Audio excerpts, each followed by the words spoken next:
On this podcast, we explore the many dimensions of spirituality and how they intersect with everyday life. Join us as we dive deep into conversations about how people are serving humanity, embodying spiritual wisdom, and creating positive change in the world. From ancient traditions to modern practices, the Spirituality Now podcast is your space to discover, learn, and be inspired.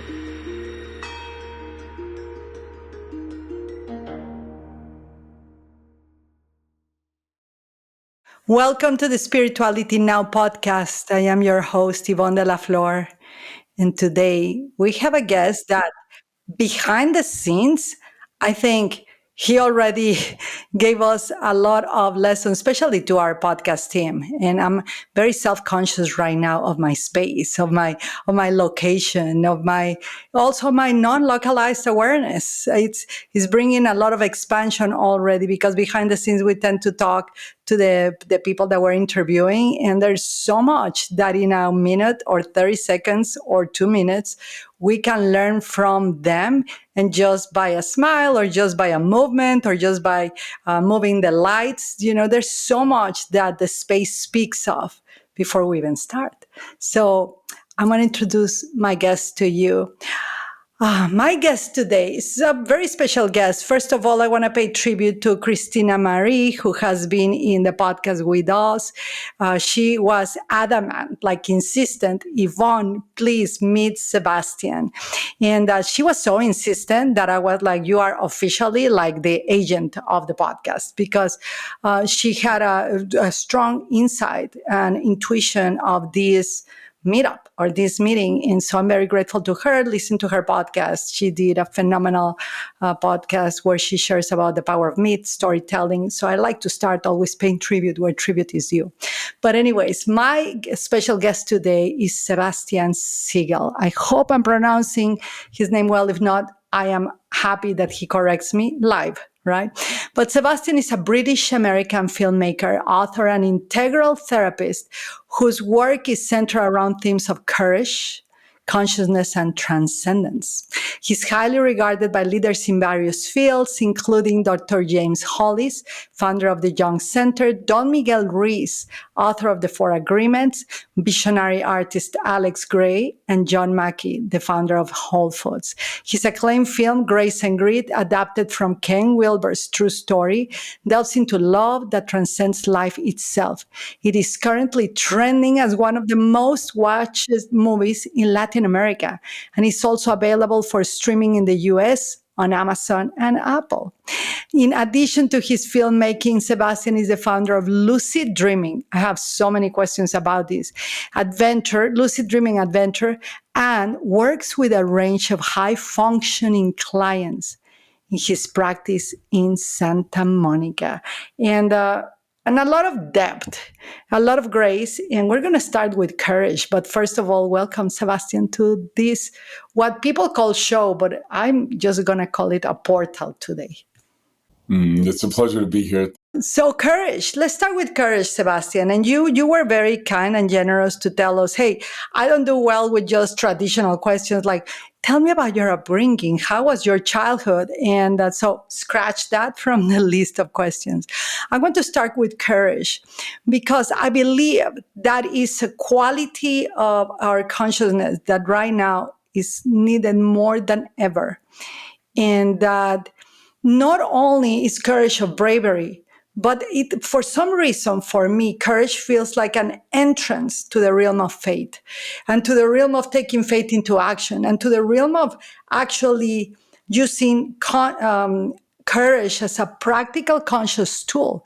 So I want to learn why courage. How did even courage appear in your life? And I want practical examples. I don't want just the colloquial motivational speech, right? I want to see how courage as a tool of consciousness is starting this podcast today, and your life and your work is embedded with it. Mm-hmm. Sure, Ivonne. Thank you for that. And I appreciate the question. I think that the component of courage ties back for us as humans to the womb, right? And then even just immediately after birth, in the way that the first thing that happens to us when we're born is separation, right? We have this understanding or feeling intuitively of existence, right? It's precognitive, but we're separated, right? When we leave the womb, we're separated from the mother, we're separated from this state. And so it requires a certain amount of courage right off the bat, and just even on it's precognitive, right? It's not thought up here, but we have this immediate autonomy. Yeah. And the first thing that we do, in fact, as humans is both automatic, involuntary, and voluntary, which is taking a breath, that we come into the world, this world as we experience it now. And we take this deep breath, right? And this is our first sense of, okay, we have these things that are going to occur anyways. The heart's going to beat, our breath is going to go, but we can control those things, right? We can also control our heart to a degree, right? We can also control our breath, yeah, to a degree. And so I think that sort of dovetails and sets the sort of pathway, if you will, not just metaphorically, but also actually in these actual states of being. Yeah, whether it's the heartbeat and the blood flow or the breath, that it requires a certain amount of courage, in other words, to press forth in life. And I think, to summarize that and to put a button on that, Joseph Campbell, when he talks about follow your bliss, isn't implying to just do what's fun for you, right? That to look for fun and joy in life, but it's to follow your bliss. In other words, what's deep inside, right, that's calling us, and that requires a certain amount of courage, because what's deep inside and is calling us is not distraction and is not fun, but is actually fulfillment, and is actually meaning, and is actually depth, and is actually self-actualization. So what that looks like, in day to day, is to say, well, I'm not going to do this fun thing because this thing is meaningful for me. In other words, I might not go to this party today, as an example, but I'm instead going to go to this funeral. That this funeral, in some sense, will be more fun because it'll be more fulfilling, because I'll need to engage with eye contact with other individuals, and I'll need to show up with compassion and being at my best self, so that those people can feel at ease, so that then I feel a certain satisfaction about myself in being human. So I think courage is integral to living a life that feels to us on a deep intuitive level satisfactory. Sebastian, I love that answer, and I love how you, in a timeline, you skip from practically the womb to an adult self. But I'm gonna challenge that a little bit, and we're gonna go back to this when a baby's in the womb. I've been doing something called transcendental rebirthing for years. Like, we rebirthed like 10,800 something people, and one of the things that I learned is that, and I think this is, if courage had a higher self, it could be an evolutionary impulse, right? It would be an evolutionary impulse that where courage is intrinsic. We don't have to do courage. We don't have to think courage. The baby in the womb does not identify himself separate from the mother. Even when you get him out of the womb, in theories of healthy bonding and attachment and the attachment theory, when you get a baby out of the womb, or when the baby, not get, but the baby comes out of the womb, the body of the mother is still his body.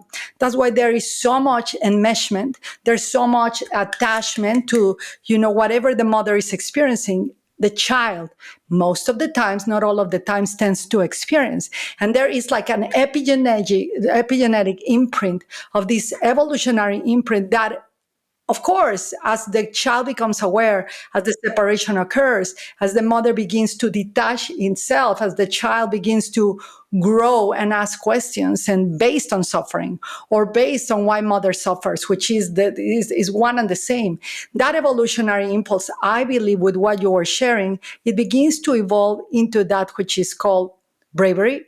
Maybe even evolves into fear, into the question, and who am I? And then into the courage to find out that, right? And in the theories of Joseph Campbell, Joseph Campbell saying, like, follow your bliss, and then, and that's the path that opens. I believe that is, it's an incredible school of thought. It's an incredible guideline in the hero's path of every child. But at the beginning, and I believe at the beginning, in the middle, at the end, something that transcends all of our understanding of courage and all of that is that evolutionary impulse that is imprinted in our very cells, the human will, right? Like James Allen calls it, that force unseen, the birthplace of a deathless soul. I think that leads us to that courage. Now, Sebastian, what has some people not evolve into courage and stay into fear-based or stay into these enmeshed attachments, these distorted attachments to what we call reality or the mother or the father? What do you think is the difference of people that have courage and people that, let's say right now, don't? Pema Chodron would say that the appropriate response to change is fear. And so that's that same impulse, right, with leaving the womb, that it's like part of why perhaps we want to sleep in or stay in bed is that it feels like the womb. We're cuddled up, we're warm, it's safe, right? What do we have to risk? Yeah, but what do we have to gain? If we stay in bed, it's really, really comfortable. It's really, really wonderful. But there's no excitement. There's no adventure. Yeah, and the impulse for life itself is change and is adventure. And so the, kind of fight, if you will, or impulse against that is to stay safe, right? And it's, this sort of cliche analogy about the ship leaving the harbor, right? That the ship is meant to go out and sail. In other words, we're meant to leave the womb. And I think that, even if you look at that, evolutionarily, I would say that there's something that exists sort of not before that, but beyond that, which is consciousness itself, that consciousness precedes reality. In other words, that even before evolution, that the kind of extrapolation of consciousness itself is a divide between interiors and exteriors, and is a divide between self and other. And that split off is for the fun of it, is so that we can have intimacy, so that I can look you in the eyes and that you can look me in the eyes, and that we can recognize each other within ourselves. In other words, the other that I'm seeing is not just you, but it's God, it's my own self, right? And vice versa, that we're experiencing that simultaneously. And so I think courage is intrinsic to the experience of adventure and therefore the experience of life and extrapolation of consciousness. However, it's daunting because it requires more and more separation and more autonomy, paradoxically. So I think that, we always, and I think in the very Jungian way, when we wake in the morning, the fear is that the world will not be enough for us, right? That we will not be enough for the world, right? Or the world will not see us or hold us or carry us. And, that is the fear of coming out of the womb on a deep level. That's the fear of being an other in the world, of being separated, in the world. When in actuality, it's only by appearance. It's only by these, boundaries of skin and mind and brain and other, but these boundaries are quite permeable, even on a subatomic level, as we've shown, obviously, to satisfy the desires of the pragmatic mind to feel, like we are one and the same. When in actuality, right, we are, but there's this dance that's occurring for the fun of it, for the play, for the purpose of being able to recognize intimacy and original self. Well, you are speaking a lot about topics that are very well known in Buddhism, right? The impermeability, the impermanence, the boundaries, the false sense of separation, but in a more human level, in a physical embodied level, like in Zen teachings, where they say sense happens in the body, in the practical matters of being human. One of the things that we've seen over thousands of rebirthings, et cetera, is that babies do not have the concept of separation. It's like also that concept of duality, that concept of polarity, right? I always say to people like, okay, talk to me about duality, separation and union, fun or not fun, et cetera, et cetera. And life is like a thermometer, right? It doesn't matter if you are very cold or you have a fever, it's still the same. It's still a non-dual world. So I have a challenge sometimes believing in that people are born with the fear of separation. maybe some people, maybe not all people, and maybe some people have that intrinsically in them, but once it's named, once it's spoken, because when a child is born, it's like, and when an idea is born, it's after the first creative impulse is there pure raw, and then someone else gives us input. Mother says, a doctor said, this is the birth trauma. That's something that is being imprinted in the tapestry of consciousness of universal beliefs. Let's just call it universal beliefs, and that's very limited also from me to say. But I truly believe that any human being born on earth has courage, right? As you said. And all of the other things that you said are going to be part of this dance, right? Or this, you call it the play, the lila, the play of consciousness, right? But how does Sebastian, let me ask you this, how does Sebastian experience his courage right now? Like, give us some practical examples of courage. I know that our listeners love to know about how our guests are implementing what they're sharing. So where does courage shows up in your life? Two things. I want to reply to both of those things because you brought up, I think, twice here about the baby, the child coming out of the womb. Yeah. And certainly it's what I termed earlier as precognitive, but also, the brain develops in particular ways so that conceptually a child doesn't have a sense of greater concepts until about kind of 7, 8, 9, which is the concrete operational mind, right? And the ability to create and understand conceptually rules. So, for example, when I was 5 or 6 and we would leave my father and I wouldn't see him for the whole year, my brother, who was a little more than 4 years older than me, would cry, right? Because he was 10, right? And he would cry and I would look at him and I knew we weren't going to see my father for a year. But at 5 or 6, I didn't understand why he was crying. Like, I kind of sensed that I wasn't going to see my father for a long time, but I don't have an understanding of what a year is and what it means to not see him.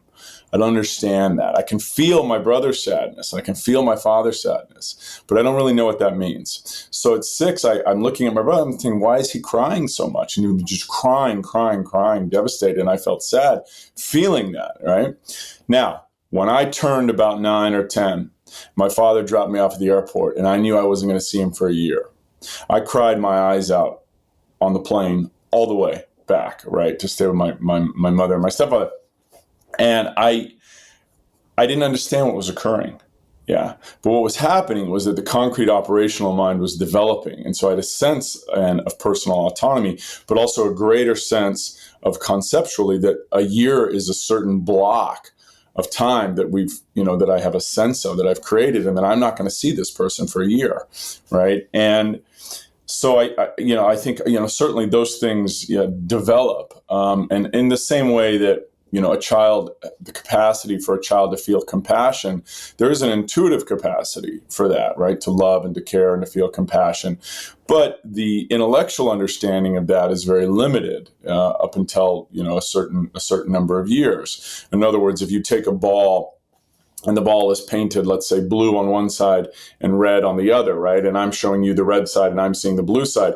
That then if with 2 4-year-olds, you flip that ball around, the child sees blue, and then you flip it around, you say, what does the other child see? They also think the other child sees blue, right? In other words, the ability to grasp those concepts takes time. Yeah, and it takes time for the brain, to develop, to be able to recognize those things. So I do want to address that in the way that I'm saying earlier. When we leave the womb, on not just on a subatomic level, right, but in a very mystical level in terms of the fabric of consciousness itself, not physical fabric, right, but the ethereal fabric of consciousness, right? Fabric, if you will, poetry of life is about separation and rejoining, right? It is about recognition. And so we understand that, we feel that as conscious beings intrinsically already. Yeah. And so I think that the drive then for courage is the drive to bridge that gap. Yeah. Just like love is a drive to bridge that gap. Yeah. That in the comedy, Plato's comedy, and Aristophanes says that men and women were once whole, and the pursuit and were torn in two, and the pursuit and desire of that whole is called love, right? And now he means that, he's implying that comedically, but what he's saying there, right, is that the drive to come back together to union is the drive ultimately for oneness, which is ultimately non-duality, right? But after that occurs, duality occurs again, because it's more fun for God to experience existence or consciousness through duality, right? Because like even in this right now, our discussion, right? You're different and I'm different and the audience is different and everyone participating is different, but yet we're so much the same. And those differences are these textures which which allow us this fantastic adventure to be able to touch and feel. And that's more interesting for God than duality, right? Than non-duality, right? If you will. So I wanted to address that, to be very specific about the child leaving the womb. In terms of for me, to answer the question about courage, I like to go the opposite route on that and say things like in the very kind of James Hollis-esque way or Jordan Peterson-esque way, to be very, very simple. Right. So what is courage? Well, today I have a choice, right? I have, my offices, I have people working, I'm building things here. It's going to be beautiful out, right? In Santa Monica, I have a lot of choices, but I choose to engage with you and I choose to engage on this podcast because it's more interesting. It's not necessarily easier, but it's more interesting. So same thing, you say, well, I choose to show up at, my friend is in the hospital or something like this, or I choose to show up to help somebody do this really hard work. So are we making the choice, in other words, with our time on very fundamental levels, that's more easy or more interesting?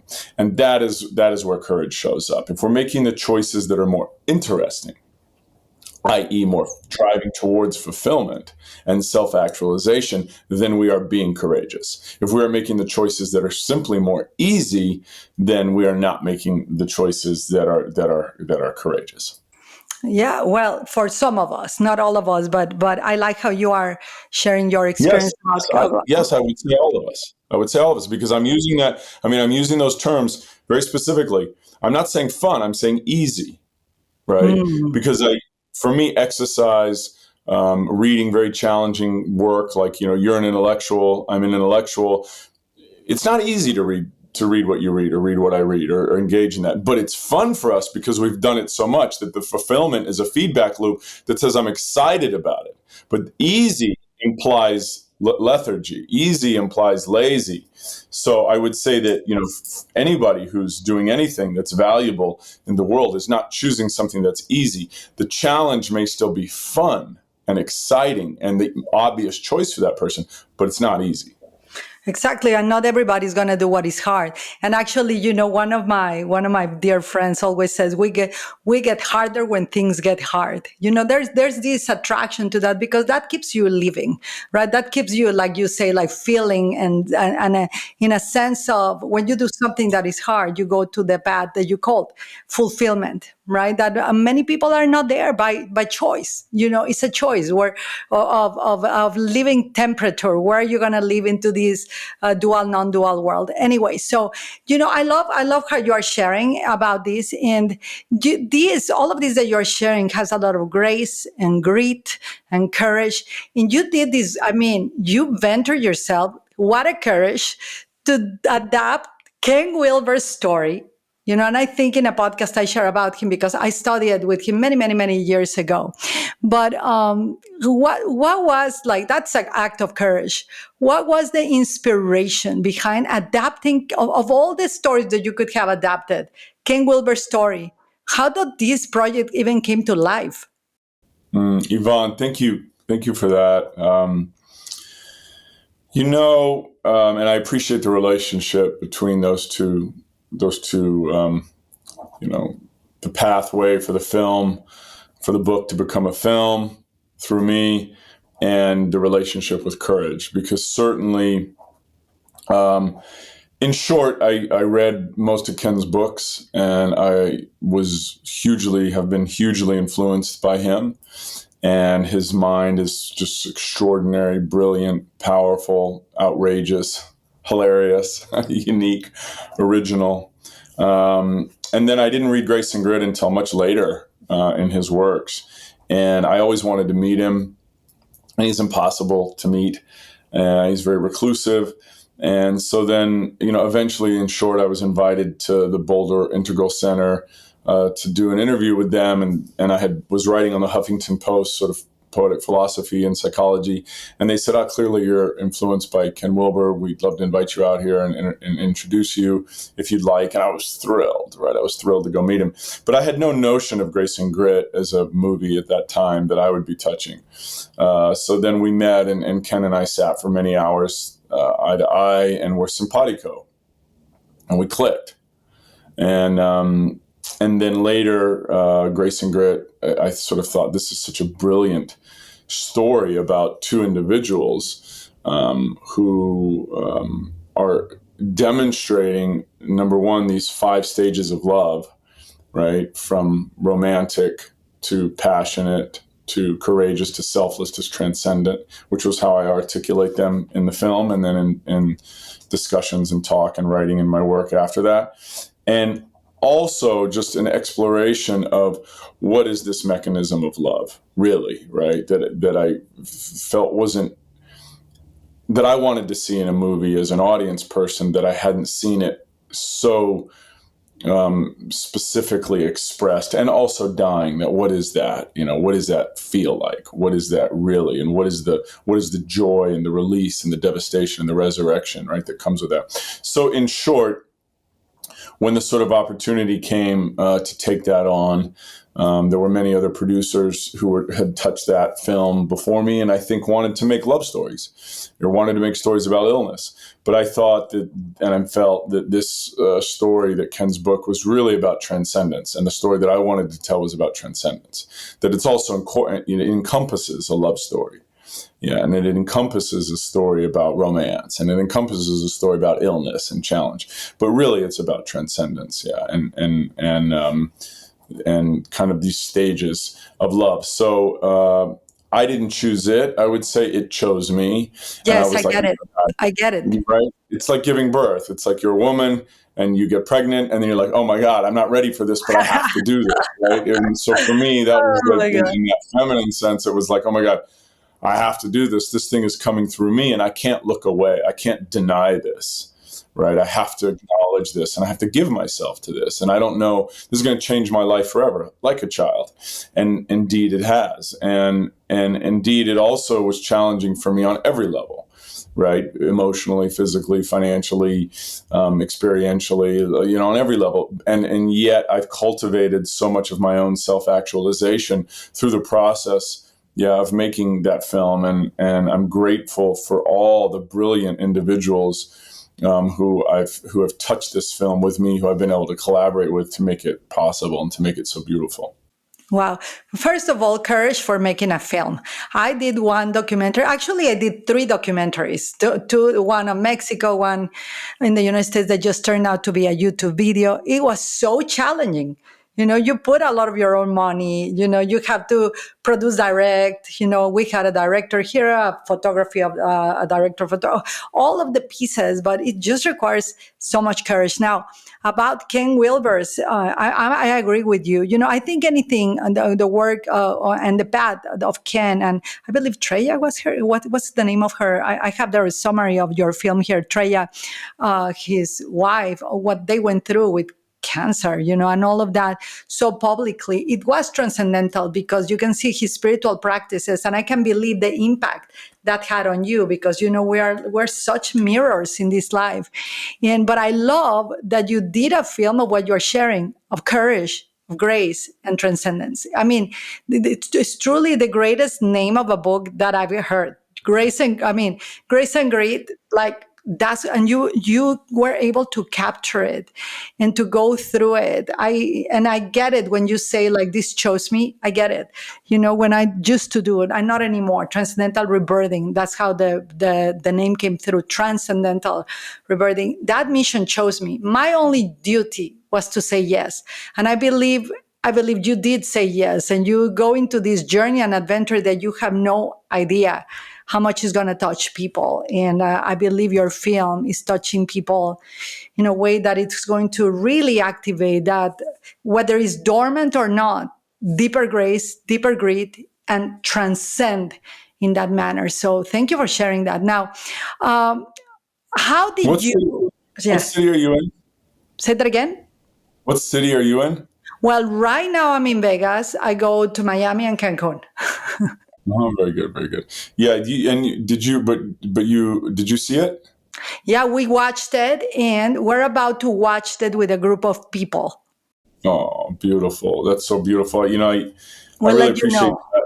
Yeah, I because watched, watching it yeah. for anybody, who's in the US, it's on Amazon and Apple, and internationally, in most countries, it's on Netflix. But watching it with a group, I think, is important because the film is deeply experiential. And when I say experiential, meaning it's poetic in a way that it brings a state of awareness into being while watching. So some of those states are triggering, and it gets people to be like, "Oh my God, get me out of here!" And then the other states are so seductive and spectacular.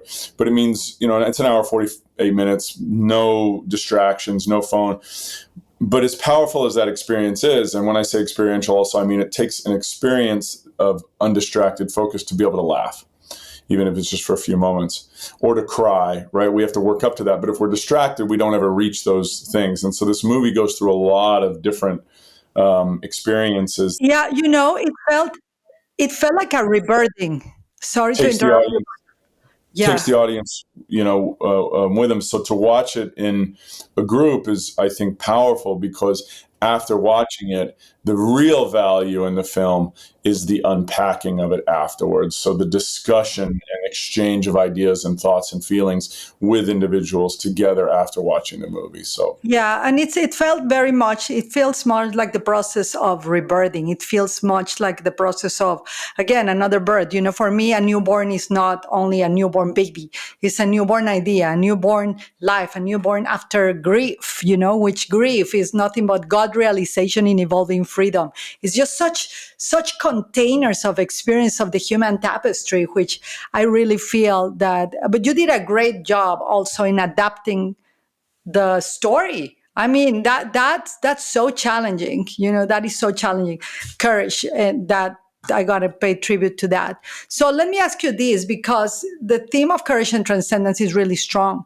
And how are you, like, did you consciously thought, I'm going to integrate these elements into the film and my work with you, because you work with clients, with a lot of clients. How does transcendence, because that's a challenging thing to transfer to others.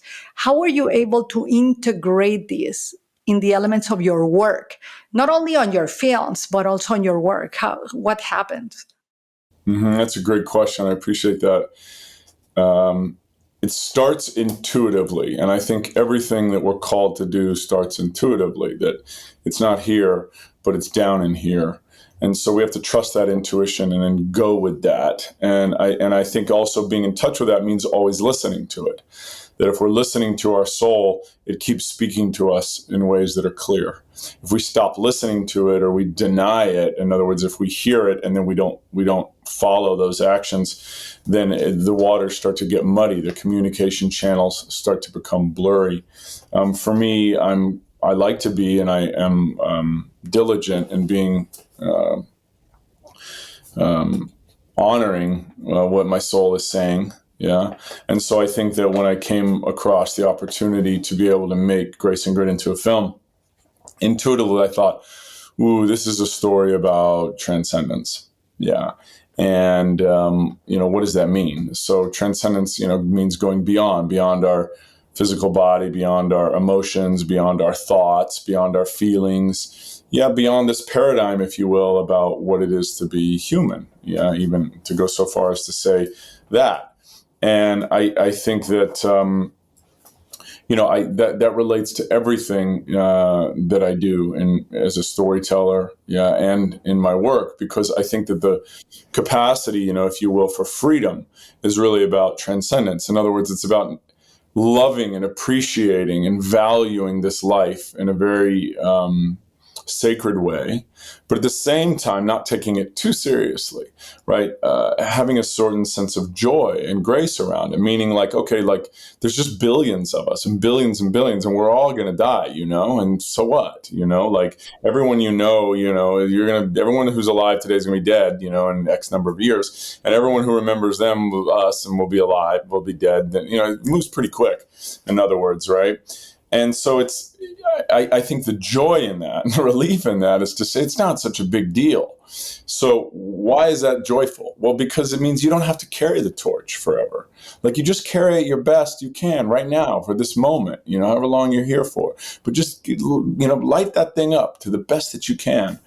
And so I think that, my move really in psychology, and in working with individuals and as a storyteller is to have, one foot in this world in psychology, in other words, understanding and feeling the psyche and the relationship to the soul.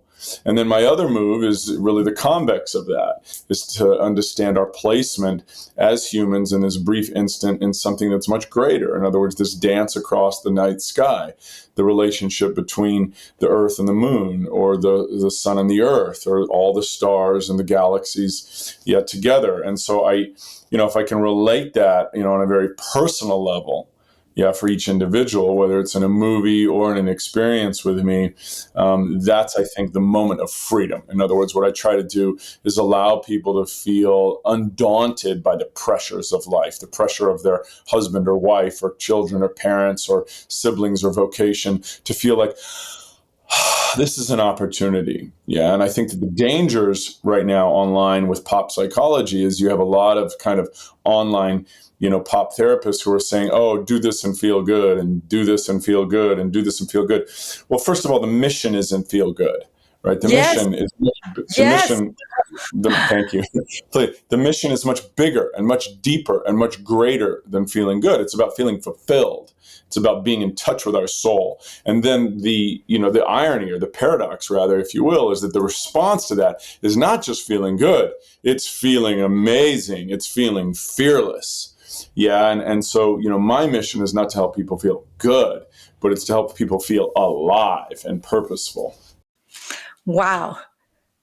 I am in ultra. I'm not going to say just alignment. This is like an ultra marathon alignment with that statement. This path is so precious, and it's such a treasure for me, because I truly believe in that, not only the path of fulfillment, but that aliveness. That's why we do the hard things too, to feel alive. And I this is the first time that I hear the explanation of transcendence, or let's say the definition of transcendence, where, like most of the people that I ask about transcendence, they goes into such a mental statement. But you said love, appreciation, and I love this part, highlight everyone, not taking everything so serious, because we are going to be dead. Impermanence is a real thing, and I will be, Sebastian, I don't know if you remember your 12 great grandmother of the past. I don't.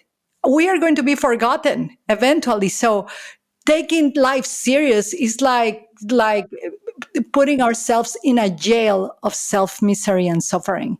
I love what you're sharing. I got alive with the transmission of that. I love that the mission is bigger of that. I totally agree. So, oh wow, I have so many questions now. But I love that you integrate this. You are an integral therapist, right? And I love what you just said. The pop culture of psychology. I'm like, every single thing that comes on Instagram that tells me, do this and you will heal your trauma. I'm like, and that's not going to happen like that. So I love that you brought that up. So, Sebastian, I know we have a couple of minutes, but I'm going to try to do my best to ask you this. I mean making lots of notes.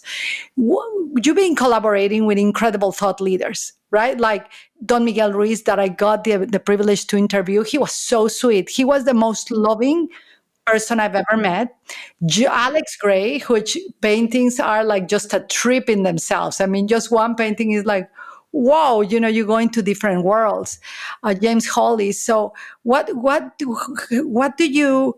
How do you feel about that? Because, I believe, and I have a quote here from Ken Wilber, Ken Wilber, that says that you are an integral artist driving consciousness evolution.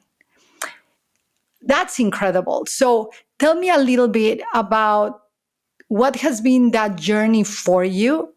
And then we will talk about your upcoming projects and the future vision that you may have. The journey of driving consciousness evolution, I would say, visually, is if we think about the extrapolation of consciousness, right? It's edging outward.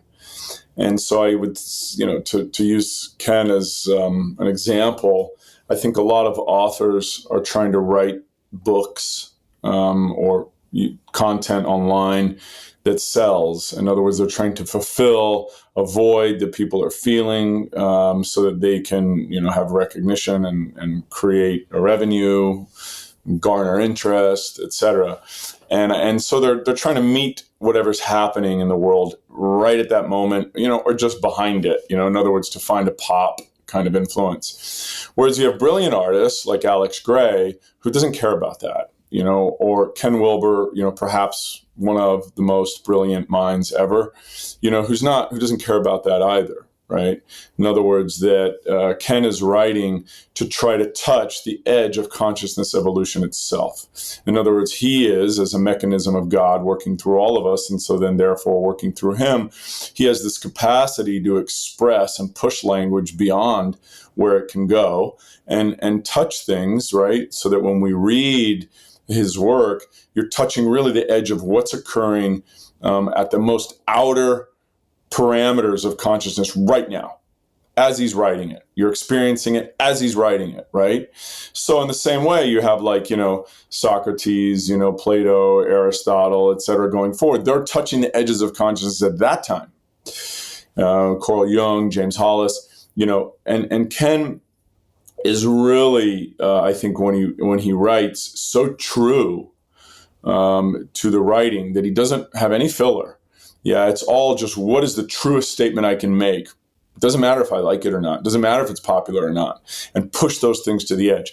So I think I fell in love with his work because I felt that when I read it, that it was profoundly hilarious, profoundly paradoxical, dynamically original and extraordinary and mind-blowing for me. So I think for me, he sets a standard, if you will, as a role model to what it is to push consciousness evolution. So I said, well, success leaves clues. And when I say success, not success monetarily, not success societally, but success in terms of what does God want? Yeah, what does Spirit want? Spirit wants us all to push consciousness evolution in some way. And so I thought for myself, I made the commitment that when I, was getting high on Alan Watts or Joseph Campbell or Ramana Maharshi or then therefore Ken Wilber, James Hollis, then therefore Ken Wilber, I said, I'm going to be devoted to that. That's the path for me because I have a skill set with the English language to be able to communicate in a way that I don't feel many people are communicating.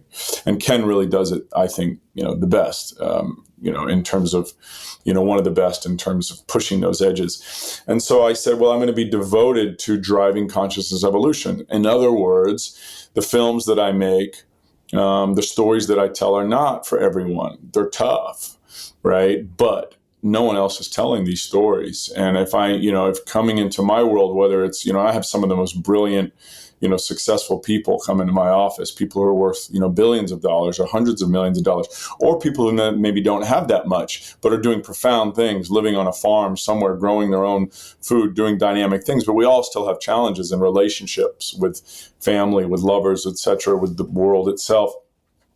So my mission then as a storyteller to put a button on it as an example with Grace and Grit. It's not an easy movie to sit through, but I didn't want to make an easy movie to sit through. I wanted to make a movie that transforms people. So anyone who watches that movie is going to be like, whoa, what did I just watch? And so I really appreciate, what you said, Ivonne, that you're going to watch again with a group of people, because the power and the value in that film is to sit through it and be crucified and then be resurrected and then share that with the individuals around to be able to unpack it and to process it.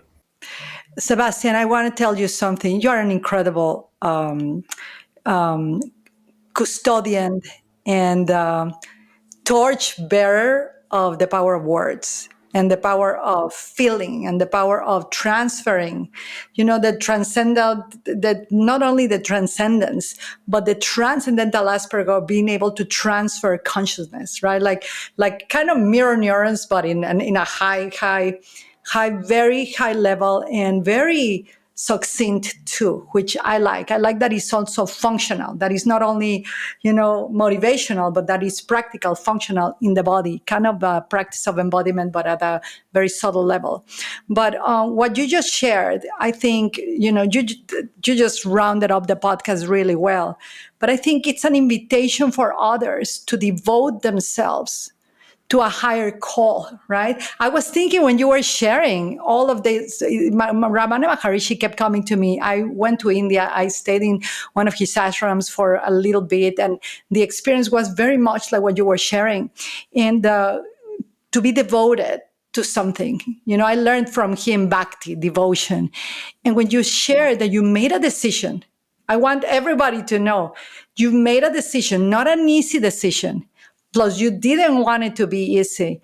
That's, I believe, when this consciousness, evolutionary consciousness mission, not only was granted for you, but someone had to do it. So I thank you in behalf of humans over here, right? That you had the courage and the grit and the devotion to make a decision to carry this torch, not for eternity, as you said. You don't get to carry the torch eternally. So carry it with joy, carry it with faith, carry it with courage, carry it with grace. So thank you. Thank you so much. I mean, now I have so many questions, but we're ending, closing the podcast now.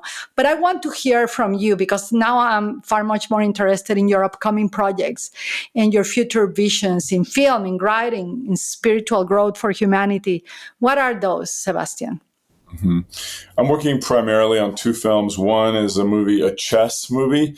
It's about one of the last youngest grandmasters, Indian boy named Abhimanyu Mishra, and it's really a story about family and sacrifice and vision, devotion, devotion above all. It's a true story. All my movies are true stories, but it also marries a sort of Hindu iconography and mythology. And so, like Grace and Grit, it's a story about sacrifice and then self-actualization. Yeah. And I'm doing another film called 180, is about a story about debauchery and then identity. So it's also a story about crucifixion and resurrection. Also a true story, takes place in the 90s in California. The chess story is a contemporary story. I'm writing, producing, directing, and in the immediate sense, starting in October, just this month, I'll be releasing one interview a day, every other day for 4 months that I shot maybe 10 years ago. And these will be interviews in long form content with brilliant leaders in different fields, from James Hollis in psychology and Ken Wilber, right, in philosophy and spirituality, and Don Miguel Ruiz is the second interview. I believe, and Horian Gracie, one of the greatest MMA fighters, and Ken Shamrock, and Laird Hamilton, and Makua Rothman, and Wow. So people from food and culture and prison and business, and one of the Eugenio Lopez, one of the greatest art collectors in the world, and these are all interviews that I shot over 10 years ago and never released. So I'm working with a co-producer and an editor on that right now. They'll be releasing in the coming week, actually, and that'll be on my YouTube channel, which I've never really cultivated before. But I wanted to release those in long-form content. In other words, the full interviews. Some of them are 7 minutes, some of them are 20 minutes. And that it was a response really to what you and I talked about, earlier, Ivonne, which was that I was just seeing so much garbage online that, people, I think, doing podcasts who are well-intended, and some of these people I know and I like, and, they have a specialty in one thing, but then they're interviewing someone else and they really don't understand the content, and they're not asking good questions, and they're not they're just not delivering. They're delivering pop, soft, generic stuff, I was thrilled to come on, and grateful to come on your podcast today, because you're diligent. You're in it, and you love what you do, and you're devoted. And that's very, very clear and obvious. So it's an honor for me to be here with you, because without that, the rest of it is just sort of, it's transient, right, if you will. I made a documentary 12 years ago called Awakening World, which is a 40-minute film, which is what's the purpose of life, what's love, what's heaven, what's hell, what's intimacy. It answers those 5 questions. But because it's a 40-minute film, and there's some brilliant people in it, but everyone who's interviewed, they're only in there for a few minutes, because, I had so many interviews, and it's a standalone film. So the response to that was me releasing those interviews and another 20 or 30 more in their long form content for free on YouTube. So if people want to see those, they can, follow me on Instagram, which is my name and the digit 1 at the end, or on X, which is just my name, Sebastian Siegel, or on my YouTube channel, which I'll be organizing and releasing all those things in the coming week or two. And then obviously, if anyone is in Southern California, once a month, I facilitate a guided lucid dreaming experience, which is an opportunity for me to do live storytelling with a group of individuals. I'm usually at a beautiful art home in Malibu. If anyone's interested in that, they can come and or work with individuals at my office, which I do 3 days a week for a few hours in Santa Monica. Wow, Sebastian, I have so many questions. First of all, I want to invite you publicly, whenever you are going to release or you want to help promote your other films, please come back. This is your home, number 1. Number 2, we didn't have the time yet, because I wanted to ask you about the lucid dreaming adventure. You just shared it. I probably, not probably, I'm going to plan, actually, I'm going to tell Christina, hey, let's go, because I would love to experience that and be able to share it in the body. I'm a believer of having the living practice to be able to share with people. That's such a great opportunity for people to share that with you. And the next is in Malibu on November 9th and 10th. Okay, I'm going to write it down.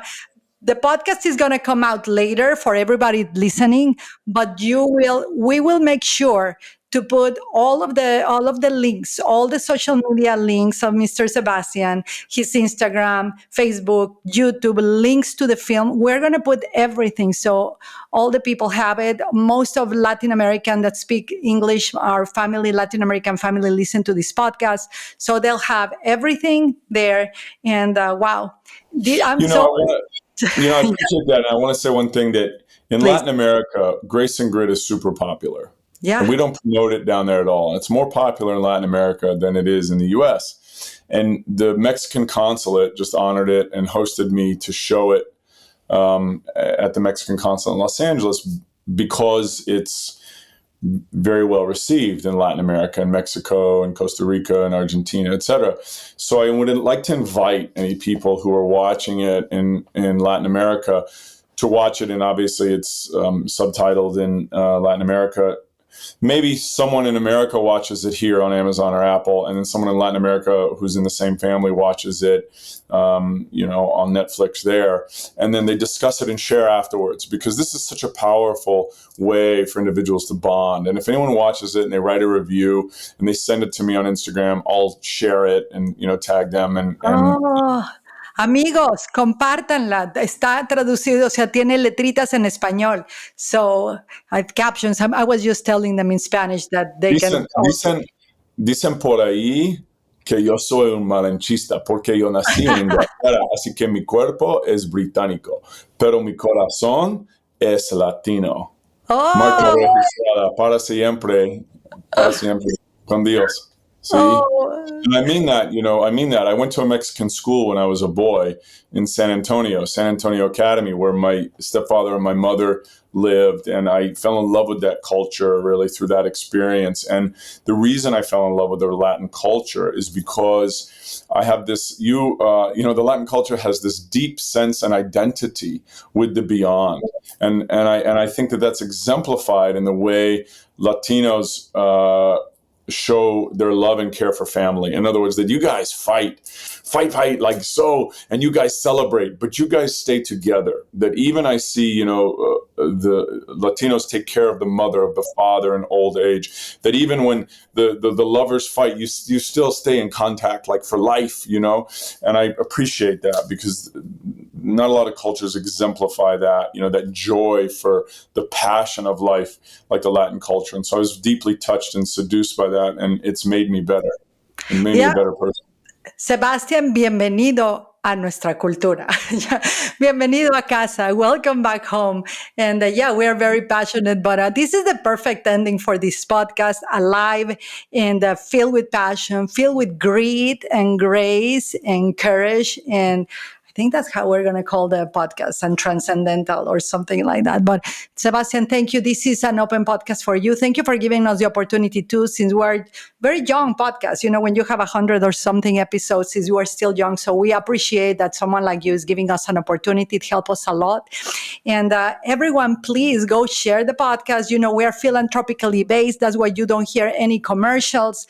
And we just want you to get the best of our incredible guests that are doing incredible things for our human family. Anyways, thank you, Sebastian. Thank you, everyone. We send you a big kiss, big hug, and go watch the movie. We love you so much. Bye-bye. Thank you for tuning into the Spirituality Now podcast. We hope today's episode has inspired and empowered you on your spiritual journey. If you enjoyed this conversation, please subscribe, leave a review, and share it with others who may benefit from it.